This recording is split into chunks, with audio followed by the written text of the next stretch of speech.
लोग का जो गेस्ट लेक्चर का सिलसिला चालू है, जिसमें हम लोग अभी तक कई गेस्ट लेक्चर हम लोग देख चुके हैं, सुन चुके हैं और 4 लोगों के साथ में रूबरू हो चुके हैं। इस कड़ी में आज जो गेस्ट आज हम लोग का साथ है, ये प्रोफेसर विजयानंद मुखोपाध्याय। प्रोफेसर विजयानंद मुखोपाध्याय हैं, जो कि बनारस हिंदू यूनिवर्सिटी में फैकल्टी ऑफ आयुर्वेदा में चालक्य तंत्र विभाग में प्रोफेसर के रूप में कार्यरत है। सर ऐसे काफी मतलब हम लोग के लिए समय दिए, उसके लिए आपको सर बहुत आभारी हूँ मैं। सर को सिर्फ एक बार अपने डॉक्टर संतोष जी ने बोले कि सर एक गेस्ट के रूप में हम लोग आपको एक लेक्चर आपका सुनना चाहते हैं, तो तुरंत सर ने राजी हो गए थे। तो इससे अच्छा हम लोग के लिए कुछ और नहीं हो सकता कि इतना बड़े यूनिवर्सिटी का प्रोफेसर है और जो कि हम लोग का एक बार में तुरंत तैयार हो गया और अपना समय आज हम लोग को देकर आज हम लोग का साथ है। तो thank you sir, thank you very much sir again. और मैं सर आपसे रिक्वेस्ट करूंगा कि सर आपका जो सेशन है अभी शुरू करिए sir. Thank you sir again. Okay sir, okay. Okay, so may I start sir? May I start? May I start? Okay. Yes sir. Okay, very good morning to the director of Jeevan Jyoti Ayurvedic Hospital, Mr. Avnish Singh ji, Principal Honorable Esteemed Dr. Ravi Narayan Mahanto ji, Head of the Department of Salak Tantra, Dr. Rekha ji, and the coordinator, one of my junior and my college mate, Dr. Santosh Saji. Firstly, at the outset, I am very much grateful as you are invited to share my opinion on this topic. And this is a very basic topic for BMS UG students. Probably you have also PG students or only UG students? Only UG students, not PG students. You have PG students or all UG students? So I have chosen very fundamental. Okay, thank you. So I have chosen very fundamental topic so that it will be easier, because Salak Tantra is one of the most important part in final BMS students. So this topic has been chosen for the BMS final year students. And I'll go on. This is topic Salak Tantra with special reference to anatophysiology of the eye. So this is one picture of Acharya Sushruta, who has great contribution, and I pay my tribute to Acharya Sushruta ji. Of course, in Salak Tantra, we consider the father of Salak Tantra is Nimi, but Sushruta has organized different scattered materials in one portion, that is in Sushruta Samhita Uttar Tantra. So this is my tribute to Acharya Sushruta, showing in this picture doing some operation to the netra. And now next topic is the history of Salak Tantra. You see, history of anything is very much fascinating. Everybody who do not want to know the history of his ancestors, who do not want to know the history of the seed, what has been sown, and to see the output, what we are seeing nowadays in industrial and technological scenario. So, the history of Salak Tantra is very fascinating. The most important part of modern ophthalmology, this is a very interesting part of modern ophthalmology, is based on Vedic ophthalmology, which is based on Vedic, based as my boys, you must know Salak Tantra.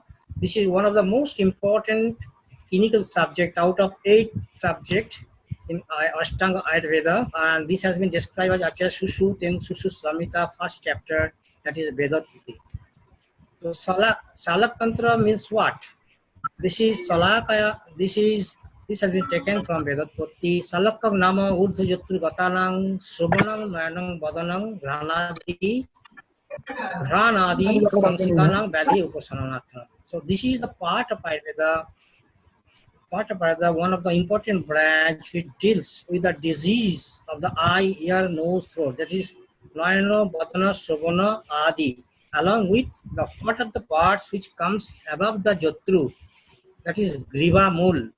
We say it is Salak Tantra. In another explanation by one of the important commentator of Sushu Samhita, that is Nibandha Sangra by Acharya Dallan, Salakaya Jat Karma Kriyate Tat Salakam. That means this is the part of Ayurveda where most of the disease are diagnosed as well as treated by Salaka. Salaka, what? Salaka is a probe-like structure. Salaka, actually what happens, Salaka is formed by the two words, Sal and one prefix Ka. Sal means Sal Ashugamane, or Sal means Rujayam, or Sal means which, a probe-like structure which moves very quickly with pain and conceal movement. So Salaka actually in Ayurveda, it is one of the most important yantra. Sushruta has given there are 6 broad categories of yantra, of what 28 types of Salakas. These are the different types of Salakas. So Sushruta has given this Salaka 28 types, and where most of the Salakas are used for the treatment of Salakam. That's why this part has been termed as Salaka Tantra.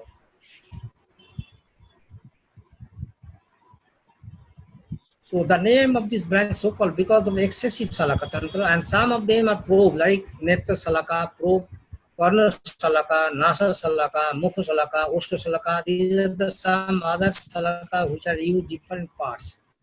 Eye, ears, nose, as well as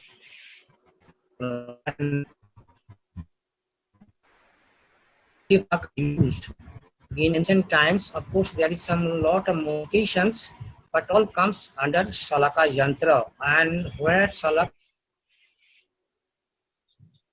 is mostly which deals the disease above clavicle, above the grivamul, the root of the neck, or where are used. So the father of this specialty was Nimi. He learned this science from the Lord Sun. Actually, if we go through the subject literature, we see Acharya Sushruta in his Uttar Tantra Samhita in first chapter, while describing the diseases of the eye. Sushruta in Uttar Tantra, there is 26 chapters, and first 19 chapters relating to the disease of the eye. And in first chapter, Upadrapik Odhaya, he told Salaka Sastra Vihita Vidhadip Kirtita. He told and confessed that what I am writing, it is not my own. I have taken this knowledge from Nimi, Vidhadip Raja Nimi. So Nimi actually called as the father of Salak Tantra. But Sushruta has done very extraordinary job by collecting all the materials in one part. Of course, in Salak Tantra, if you see, not only Uttar Tantra 26 chapters, but in Nidan and Shuttostan 16 chapters, where there is decision of Karnu Vedha Bandhodhaya, and in Nidanstan there is disease of Mukharoga, having 7 sides of 65 disease, and its treatment in Chikitsastan 40 chapters. Of course, so this Salak Tantra actually, you cannot give one single name as in modern ophthalmology. So Nitya Chikitsa, it is ophthalmology, Corno Nasa Kantha, otorhinolaryngology, and Siroga, disease of the cranium, mostly interior as well as exterior. Sushruta actually described Siroga is 11 types. So these are the different parts which are described in Salak Tantra, but our main part is concerning Netra Roga now. This is the Netra Roga concerning whatever disease Sushruta described. This is a part of Netra Roga, this is a part of Netra, this is Karna, and this is a part of Mukha Roga. There are special treatment procedures for the treatment of organs of head and neck also, include Nasyakarma, Dhumpan, Gondus, Kabal, Shirodhara, Shiravasti, Anjan, Tarpan, and Patisan. Of these, ophthalmology is the most widely practiced subspecialty. In the field of 76 eye diseases have been described by Acharya Sushruta.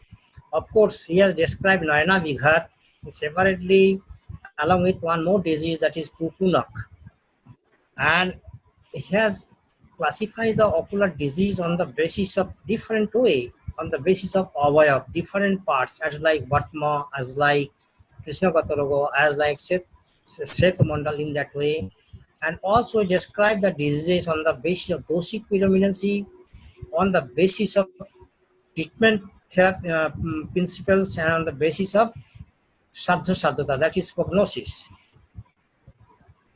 Ayurvedic ophthalmology seem to be highly effective. Many desired elements as well as an infective diseases. There are several methods as by in the classical textbook Ayurveda regarding proper care and prophylactic management of the eye. So if you go through the history, we first see before.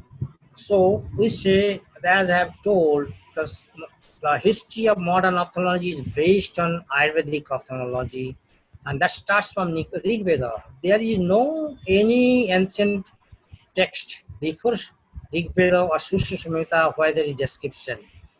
The Rig Veda is the oldest treatise of old. There are many references available about divine physicians like Asini, Lord Indra, and Rajasrava. The old Salok as such was not available in the classic before Samhita period. In Vedic period, there are many references available to cure the disease and medicine. There are few examples related to Salak Tantra as follows. Rishi Kanva and Asini Kumar and Upamanu, they are the contributors of Salak Tantra. In Salak Tantra, Nitya Yoga Vigyan occupies the important position as it has been scientifically and logically defined as Shushu in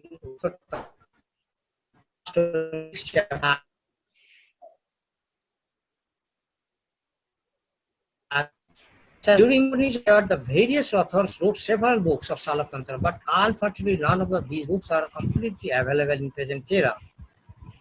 You see, there are Vidya Tantra, Garga Tantra, Galap Tantra, Satyaki, but Nimi Tantra, there is elaborate description. Even these are this is not available nowadays. But whatever Acharya Sushruta, one of the most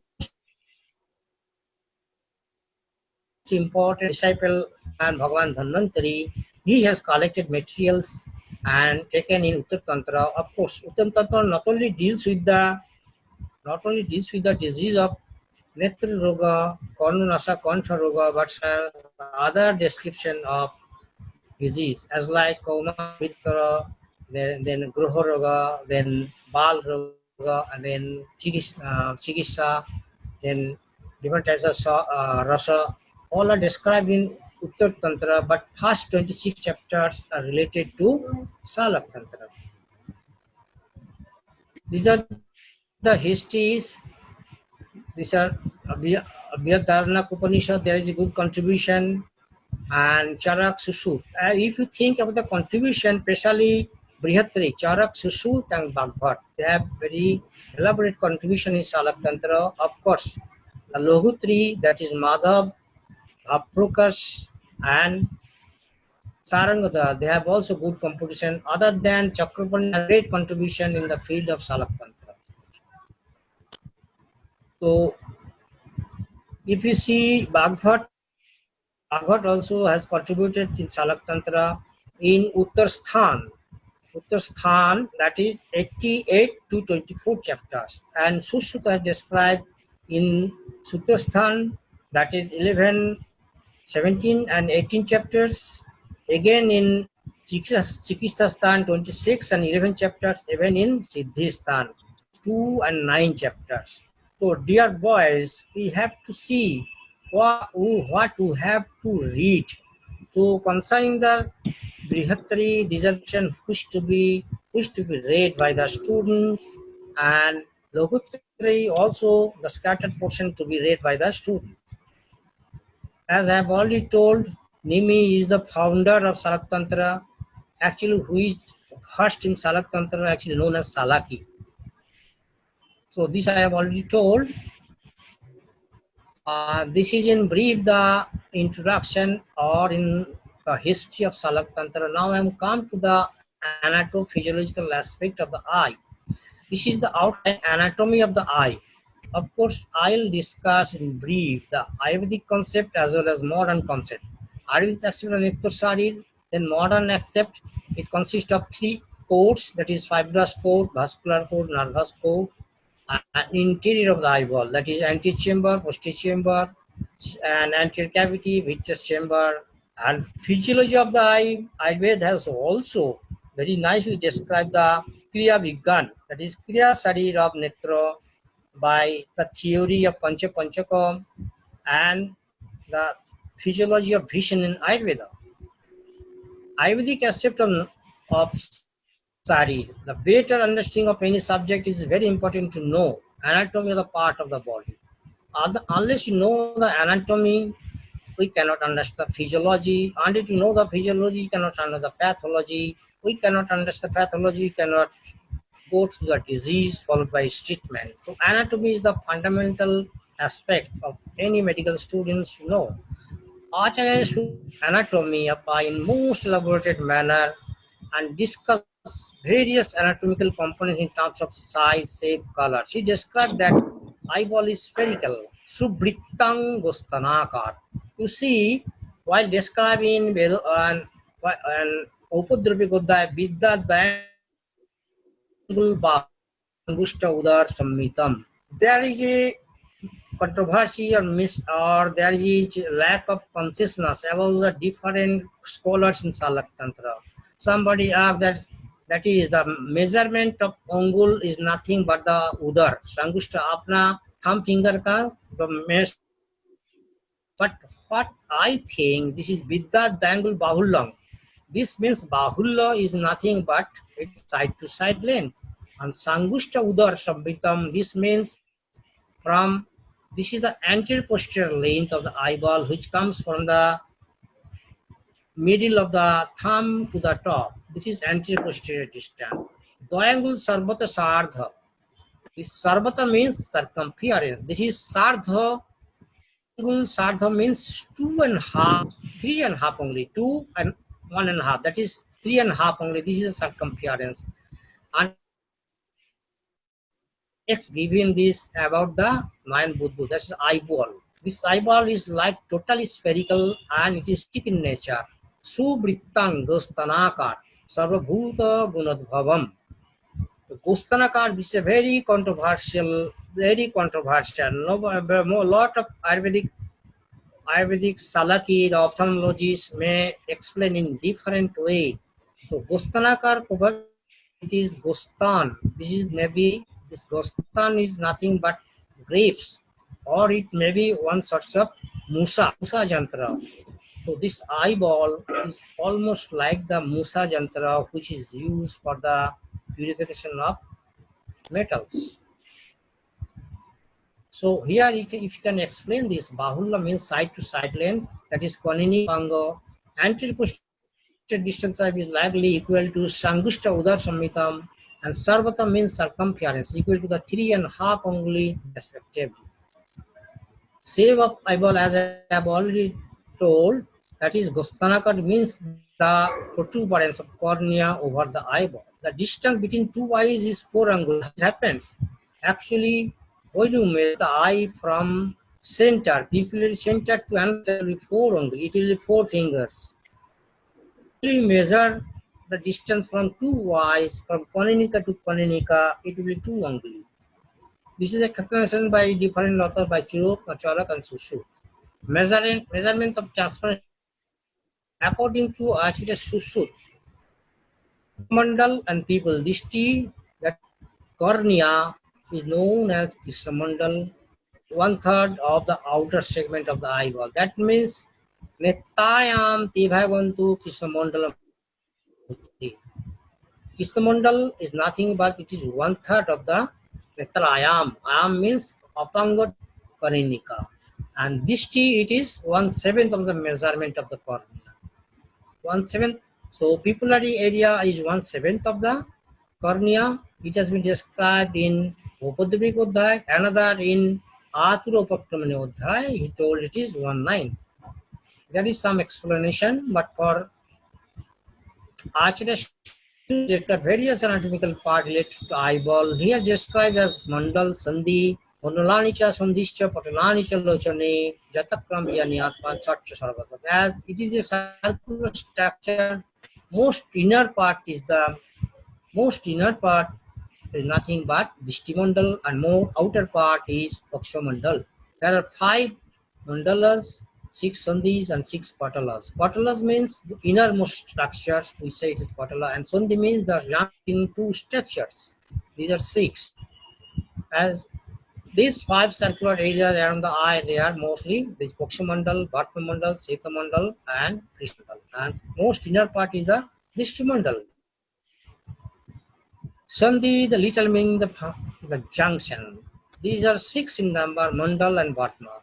There are 6, the junctional part between Pakshma and Bhatma and Krishna, Seto and Krishna, and in Krishna in Dishta. In this way, these are the, so this has been nicely described, and we can also correlate with modern counterpart also. What is result meaning the layers, tunics, innermost part of the eye. This petal 6 number, thickness of the each petal is 1/5. Out of 6 petals, 2 comes from the Bhatma, that is in lead, and 6 are coming from the eyeball itself. Eyeball itself, which creates, when these are affected with the dosas, creates very grave disease known as Themira. The 4 inner petals are Teja Jalasit.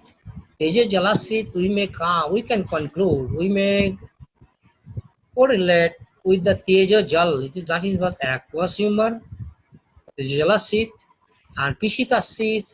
This we can say the ciliary body, uval tract, that is start from iris, ciliary body, and choroid.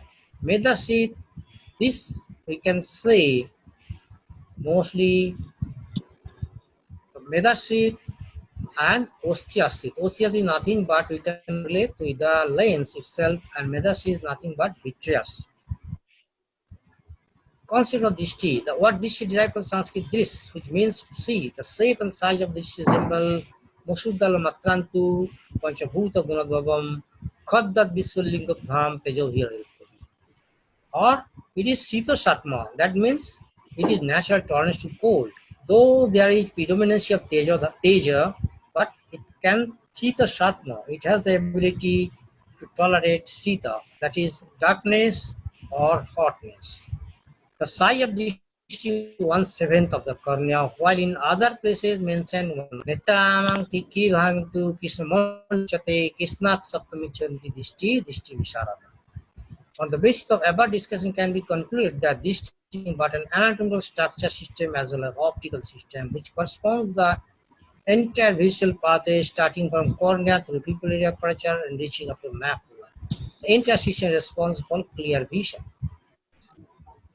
Each cystic structures and kept distended by a pressure inside it. Although generally referred to as globe, the eyeball is not a sphere but an obsolete spheroid. The central point axiom convexities of the anterior curvature is called the anterior pole, and the equator eyeball lies mid-plane. Eyeball is situated in the bony, that is a pyramidal structure, so we say it is orbit, or in Ayurveda we can say okkikut, in between parietal tissue. So this is the orbit form. This is the orbit which is formed with the 7 bones. We have got 2 eyes suspended within the orbit, and the area and the volume of this orbit is 30 cc, whereas the volume of the eyeball is only 7 cc or 7 ml. So 1/5 portion of the orbit is covered by the eyeball proper, and rest of the its supportive structures. These are the 7 bones. These are the 3 openings. These are 3 openings: superior orbital fissure, inferior orbital fissure, and optic foramen. Optic foramen is very important, to which actually optic nerve and central retinal artery passes. And these are the 2 opening from brain to the orbit fissure. So this is the orbit of the eye, which gives the room of the eyeball. We have 2 eyes. God has given the 2 eyes. See one object. This is the very nice physiology. This is the excellent mechanism. We say it is binocular vision. So, as I've already said, as for medicine, anteposterior diameter 24, horizontal diameter 23, and vertical diameter 23. So only you just see only 0.5 millimeter difference. So by a naked eye, you cannot do difference. So on the whole, we can say eyeball or netra budbu is almost spherical. Circumference, as I have told, 3.5 unguli. This is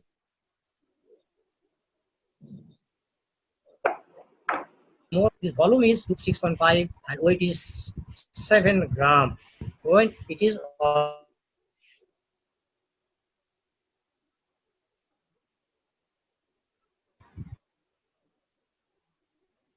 but become developed and mature at the age of 10 to 12 years. Just see, I want to see a very this is a transverse section eyeball. This is netra budbu. You see, this is the outer part. This is the outer part. This is the outer part. Or we can say it is fibrous coat. This fibrous coat has got two parts. Behind 5-6 portion is opaque, we say it is sclera, and anterior 1-6 portion, it is transparent, is known as cornea. And it is transparent, having 5 layers. Nowadays, one more layer has been added by one scientist. This is DO layer. And this is the junction of the cornea and the sclera, we say it is limbus. Okay. Now we see this is the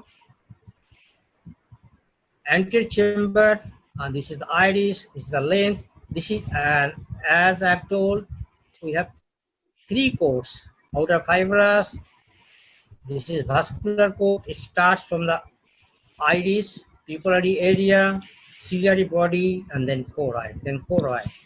Highly vascularized, each has separate portion, has separate function. This ciliary body is very responsible for gives the connection, the lens. And most inner structures, which is nervous layer, this is nervous, we say it is retina. It has got 10 layers. It has got 10 layers. Most important, 10 layers. And we have got 6 extraocular muscles. 6 extraocular muscles. 4 are rectus, and 2 are oblique muscles. This is the optic nerve. This is the optic nerve. This optic nerve is formed by the actions of the nerve fiber. This nerve fiber all comes together and goes and forms the optic nerve. And in between the optic nerve actually enters the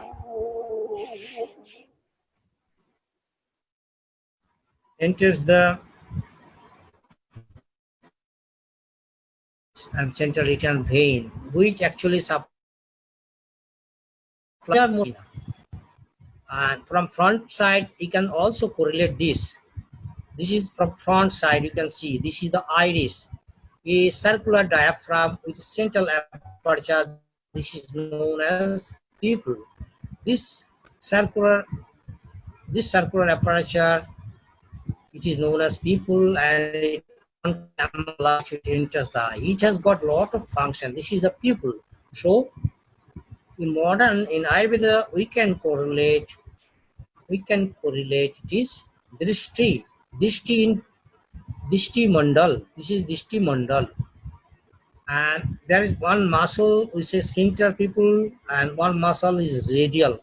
This radial stimulation supplied by sympathetic nerve dilation, and the sphincter muscle constriction causes the constriction, meiosis. And this is the scleral portion. This is inner canthus. This is outer canthus. This is the eyelid. In modern aspect as well as outer aspect, we can more or less correlate with these different structures. So these I have described: middle coat and inner nervous coat. Accessory of the eye, that means I have told the eyeball proper and some extraocular muscles, and appendages of the eye. Appendages of the eye consist conjunctiva, eyebrow, then lacrimal apparatus, and appendages, and then visual. Suppose this is the eye enclosed and this is the eyelid. These are the four parts which we say appendages. So concerning the anatomy, we have to read 5 broad categories. The eyeball popper. Eyeball popper में क्या क्या है? Eye coats as well as interior of the eye. Interior eye में क्या क्या है? That is aqueous, which is vitreous, and lens. These are the interior. Then coats में क्या है? It is outer coat is the sclera along with cornea. Middle is the uveal tissue, and most inner is the retina. These are these eyeball proper. Then extraocular muscles, 6 muscles. They have originated from around the optic foramen, then comes and takes its insertion to different parts of the eyeball, and which helps for different movement and conjugate movement, binocular for binocular visions. And then orbit. So our next is this is the retina, most sensitive part. It has got 10 layers, starting from photosynthesis receptor cells, which called rods and cones. Then from outer to inner is the outer, more external limiting membrane. It has 10 layers. From 10 layers is photoreceptor cells. Then it comes bipolar cells. Then it comes after ganglion cells, nerve fiber layers. Actually, this nerve fiber layers comes in contact. Then it converts to optic nerve. Then through the optic nerve it goes out. This one picture of the fundus. So this is the optic nerve where there is no rods and cone cells. We say it is retina, central retinal artery, and central retina goes to inner structures of the retina, and outer portion of retina is supplied by choroidal plexa. This is most sensitive part. We say this is the macula. It has about 1 5. This is fovea, then fovea centralis. This is the more we say it is yellow spot, and most sensitive part of the eye for vision, visual acuity. This portion is very important, and whatever event falls to this macula. And the eyeball is divided into 2 segments. I have told anterior segment, posterior segment by the one imaginary line. Segments of the eye. This is anterior segment. If we draw one line from just behind the lens, this is anterior segment and this is posterior segment. Again, if you can draw one imaginary line in the iris plane, this is the anterior segment of the anterior chamber of the anterior segment, and this is the posterior chamber of the anterior segment. The posterior chamber occupies major portion by lens and suspension ligaments and ciliary body, and few portion is covered by aqueous humor. And this is iris, this is the pupillary area, and this is the aqueous. It is important to give nutrition to the avascular structure, especially this lens as well as cornea, and it is secreted from a ciliary process. There are 17 to 18 micro elevation. Apart from that, there is secretion. Then aqueous comes from here. Then angle chamber, the canal of Slane, then goes to the anterior ciliary veins. Then it drains. Okay. This I have discussed. Posterior segment. Appendages of the eye, I have told this is extraocular muscles, fascicle sheath, and pyramidal eye. Suppose if you see the appendages, this is the eyeball in from front side. What is conjunctiva? Conjunctiva is fine mucous membrane which covers the anterior portion of the eye and under surface of the lid. This conjunctiva has got some glands which and microcirculation, which gives nutrition as well as keeps the eye moist, especially cornea and conjunctiva. This is the lid. This is the lid. This is also on appendages. It has got 5 layers: outer skin, then there is loose areolar tissue, then these are the muscles. In eyelid, we have got especially upper eyelid 3 muscles, lower eyelid 2 muscles. Upper eyelid orbicularis oculi muscles. This is orbicularis oculi muscles. The levator palpebral supplied by 3rd nerve, 7th, and this orbicularis 7 supplied by 7 canals. The LPS is supplied by 3. The action of these 2 muscles are opposite. This orbicularis helps us to close, and this muscle helps us to open. And this is the fibrous layer. The major portion is known as tarsal plate, and this is septum orbitum. And this tarsal plate has got some gland, we say meibomian gland, where there is secretion of meibum. This meibum actually helps. It is one of the part of trilamellar tear film. Outer layer of the tear film consists meibum, which is secreted from the meibomian gland. And this is the tear film. You see, is a tear film. This is very important. Otherwise, in long-standing, eye becomes very dry. It produces dry eye syndrome as well as ocular surface disorders. And major portion is the tear. This tear is actually secreted from lacrimal gland. This is the main lacrimal gland. It is situated in a fossa orbital plate of the frontal bone, which ultimately comes to the conjunctiva. There are some accessory glands within the conjunctiva. This also helps for lubricating of the eyes. And lacrimal apparatus, this is the one lacrimal gland and one is the draining system. This is the lacrimal apparatus. Draining system, punctum, then canaliculi, then sac, nasolacrimal tract, then it drains to the inferior meter of the nose. Each draining and rest of the portion is evaporated. So what has given nice system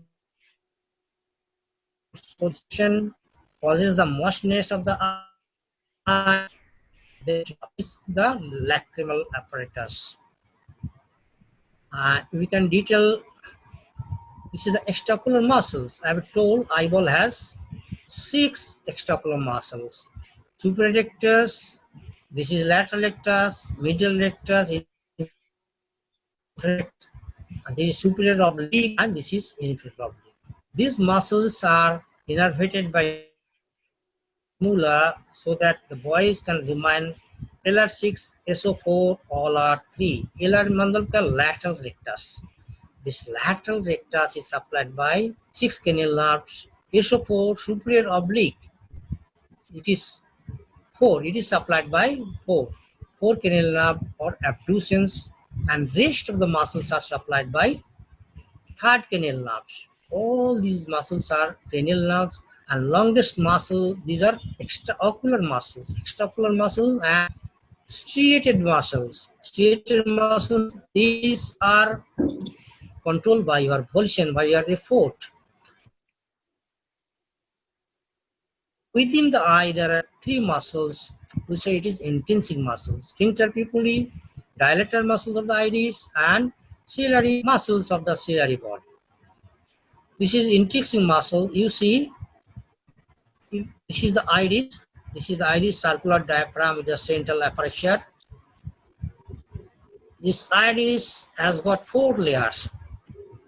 Outer limiting membrane, then stroma, then layers of the muscles, then posterior pigment epithelium. One muscle at the margin, we say sphincter pupillae, and one muscle, radialis muscles.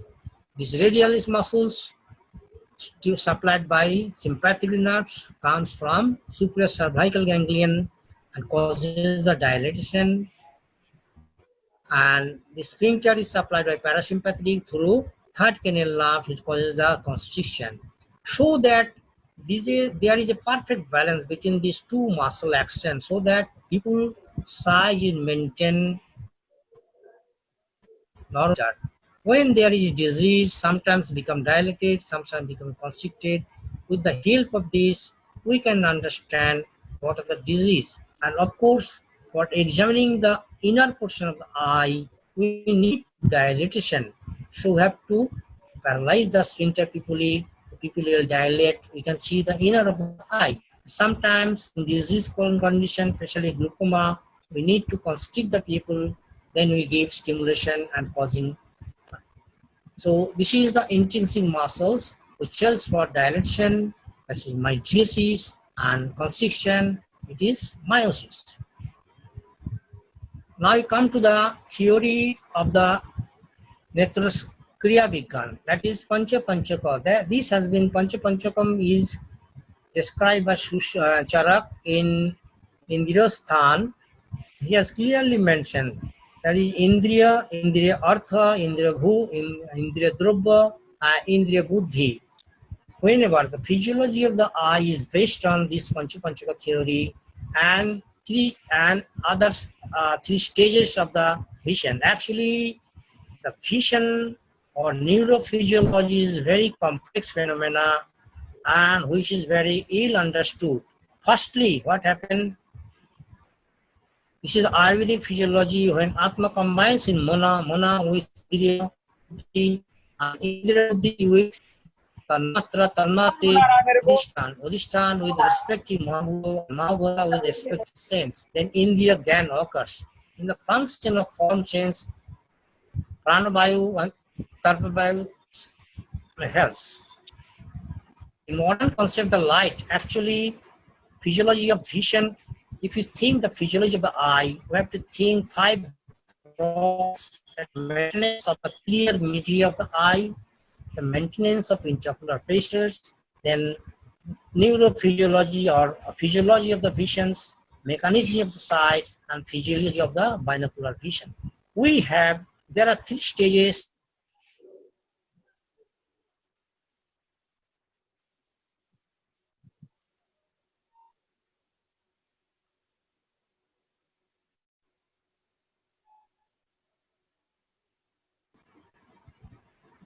So there are 3 stages of perception of vision as per Ayurvedic Kriya Vigyan. That is, first stage is the Indriya Artha Sannikarsat.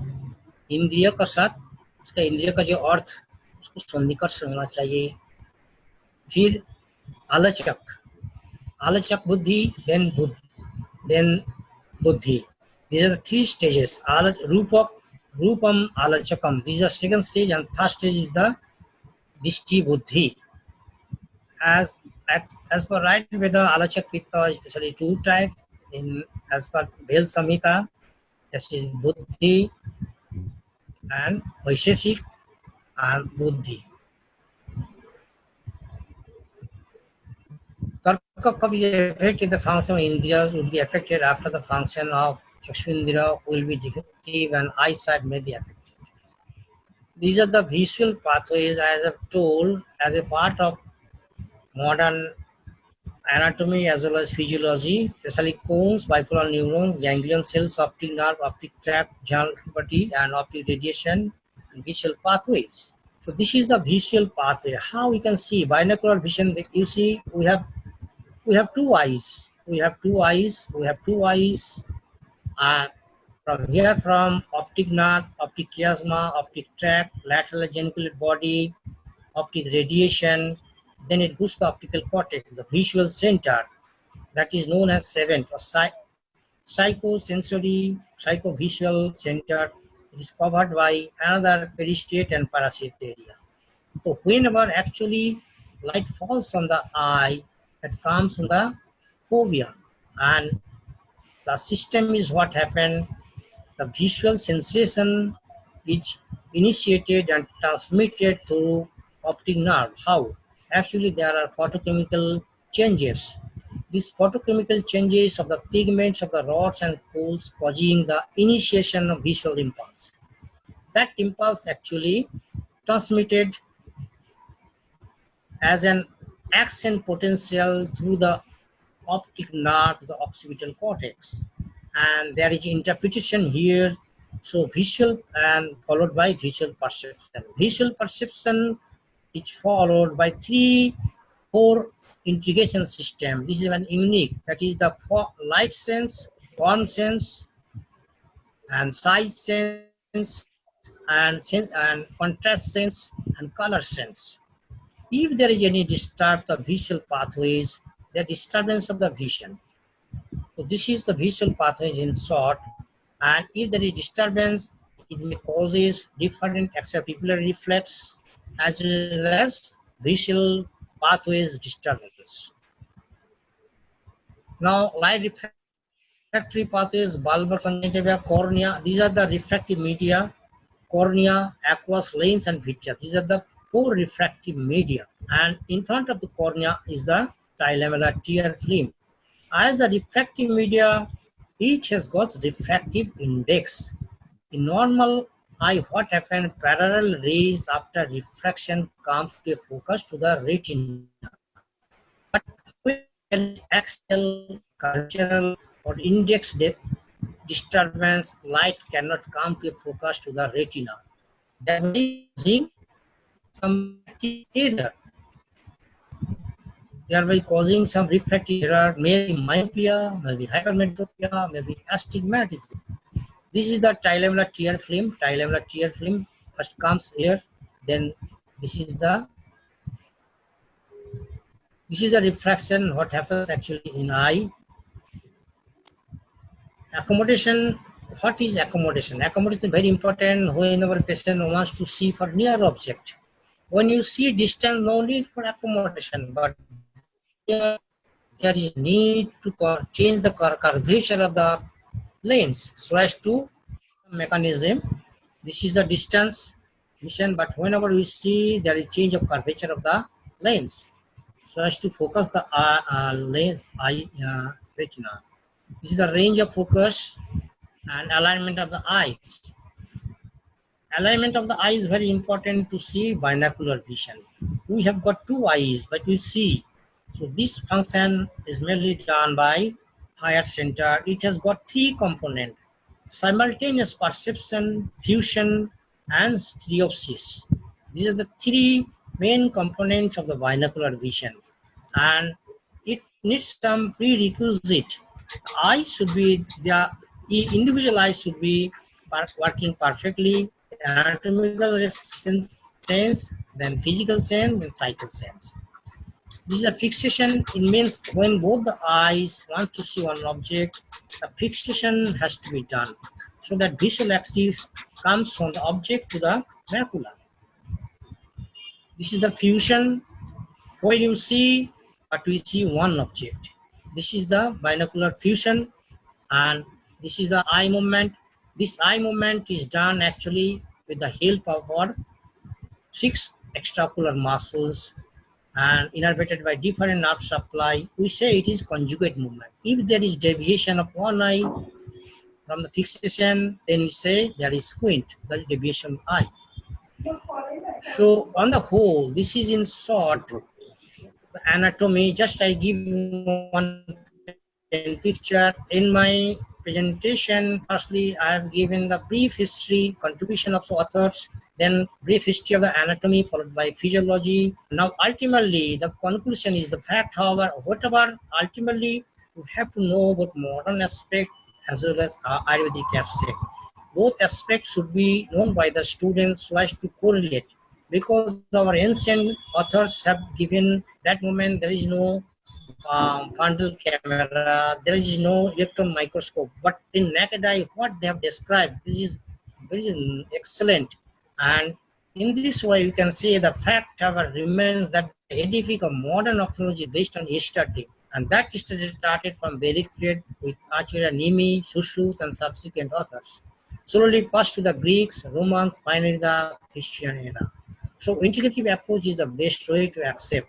तो हम लोग को anatomy और physiology modern भी जानना है, आयुर्वेद भी जानना है, and try to correlate whatever has been described by Ayurveda, we have to explain with the light of modern medicine. With this, I can now conclude. Okay. Thank you, sir. Hello. Thank you very much, sir. Hello. This is in short my. Okay. This is my. Yeah. Thank you, sir. Hello. Thank you, sir. Hello. Hello. Thank you, sir. Thank you. Okay. Thank you. Thank you. Thank you very much. Any question who wanted to ask? Okay. Okay. Any question from the student who want to ask? Tell me. Is there any questions? Yes. Is there any question from the students? Yes. I think there is no question, sir. Anyway, sir, we are very much proud that you have given your so important time. One thing, so if there is no sir. Yes, sir. One thing, if there is no question, that means students have already understood or they have given no interest. No, they have interest, but Probably you have explained. As there is no question from students' side, I will be very happy. You have No, explained. sir. Hello, any question? Hello, sir. No, sir. There is no question. We are very thankful that you have given a very informative knowledge to us. Thank you, sir. We would like to listen you from all students. I would like to thank you from our deepest heart. Thank you, sir. Thank you, sir. Thank you. Okay. Thank you. See you again. Okay. Actually, sir, this thank you online once again, education, as there is no eye contact, it is not the substitute. Okay. Thank you. Thank you. Thank you. Thank you, sir. Thank you.